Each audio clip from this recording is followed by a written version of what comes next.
Ouais, bonjour. Donc on est le 26 janvier 2025. Alors je vais vous faire une petite vidéo pour vous montrer un endroit assez sympathique. Alors vous pouvez apercevoir très loin là-bas donc le château. Alors cependant, bon, avec le zoom ça bouge un petit peu. On va prendre du recul. Voilà, vous voyez, c'est relativement loin quand même.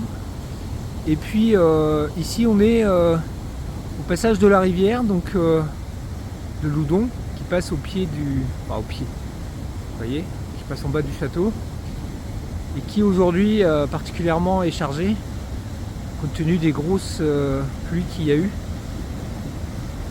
D'ailleurs, on est en vigilance pour pré-inondation sur le département. Voilà, vous voyez, un débit important.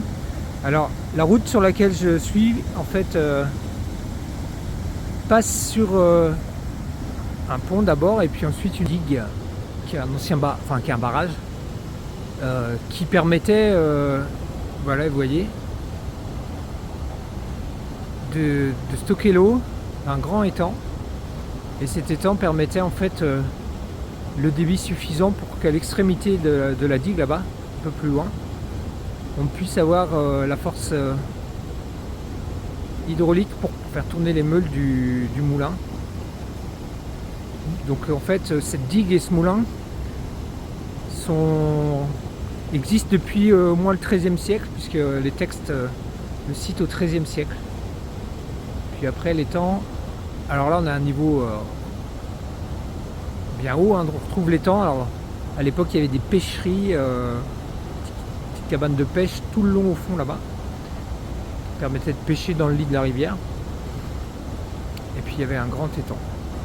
Alors là le niveau est haut, donc on retrouve la surface de l'étang. C'est pour ça que j'en profite pour faire la vidéo, parce qu'en temps normal, depuis quelques années il y a eu des travaux, donc le niveau de rétention d'eau a été baissé pour limiter les risques sur la digue.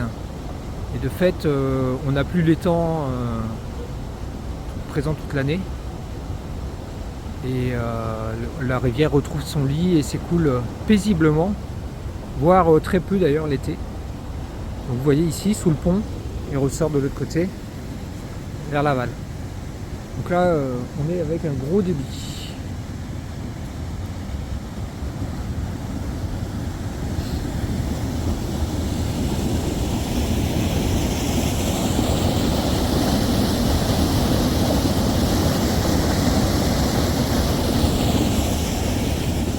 Ça fait partie des journées un peu particulières, donc de crue, hein, puisque là la rivière sort de son lit, on l'aperçoit tout au bout avec les arbres, puis des arbres qui sont dans l'eau. Et puis en période de forte sécheresse, pour le coup la rivière coule plus du tout. On a vraiment des extrêmes très marqués. Voilà, c'est tout ce que je voulais vous montrer, donc pour vous parler de ce moulin et de cette digue qui date du XIIIe siècle, et puis l'aperçu de nouveau sur le château qui est tout en haut là-bas. Donc pour lui on remonte au XVe siècle, mais les recherches n'excluent pas qu'on puisse retrouver des traces plus anciennes. Allez, au revoir.